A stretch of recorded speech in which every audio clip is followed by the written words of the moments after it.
ট্রাম্পের দ্বিতীয় মেয়াদে পাকিস্তানের সঙ্গে যুক্তরাষ্ট্রের সম্পর্ক এত উষ্ণ হয়েছে যে খোদ পাকিস্তানি কর্মকর্তারাই অবাক।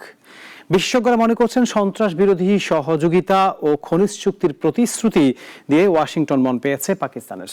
তবে কি আছে খনিজ সম্পদ দেশটিতে তা জানা নেই কারো। আর চীনের সঙ্গে ঘনিষ্ঠতা রেখে কতটুকু ট্রাম্পের সঙ্গে এগোতে পারবে দেশটি তা নিয়েও সন্দেহ আছে। ডোনাল্ড ট্রাম্পের প্রথম মেয়াদে পাকিস্তানকে মিথ্যা ও প্রতারণার অভিযোগে তিরস্কার করেছিলেন। পরে উত্তেজনা কমানোর চেষ্টা হয়, কিন্তু সন্ত্রাসবাদে নরম মনোভাবের জন্য পাকিস্তানের নেতারা সমালোচিত হন। এখন দ্বিতীয় মেয়াদে সম্পর্ক উষ্ণ হচ্ছে। মার্কিন কর্মকর্তারা পাকিস্তানের সন্ত্রাস বিরোধী ভূমিকাকে প্রশংসা করছেন। পাকিস্তানের সেনাপ্রধান ফিল্ড মার্শাল আসিম মুনির ট্রাম্পের সঙ্গে হোয়াইট হাউসে মধ্যাহ্নভোজে অংশ নিয়েছেন। ট্রাম্প খনিজ ও তেল খাতে বড় চুক্তির প্রতিশ্রুতি দিয়েছেন, তবে পাকিস্তানি কর্মকর্তারা এই বড় মজুত নিয়ে সন্দিহান। পাকিস্তান যুক্তরাষ্ট্রের পণ্য বেশি আমদানি ও খনির বিনিয়োগের সুযোগ দেবে। গত মার্চে পাকিস্তান ইসলামিক স্টেটের এক নেতাকে আটক করে। তিনি 2021 সালে কাবুলে হামলার পরিকল্পনা করেছিলেন।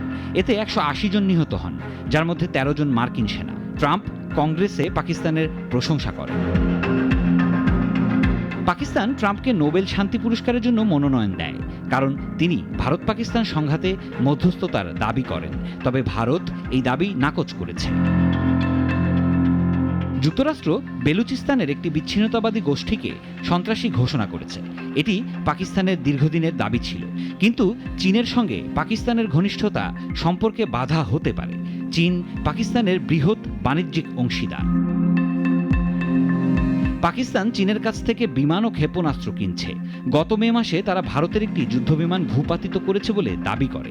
পাকিস্তানের সেনাপ্রধান সম্প্রতি চীন থেকে হেলিকপ্টার পেয়েছেন।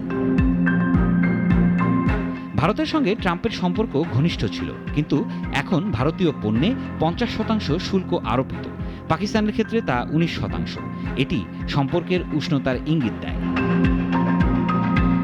পাকিস্তান ও যুক্তরাষ্ট্রের সম্পর্ক নতুন উচ্চতায় পৌঁছেছে, তবে বিশ্লেষকরা বলছেন এই উষ্ণতা কতদিন টিকবে তা স্পষ্ট নয়।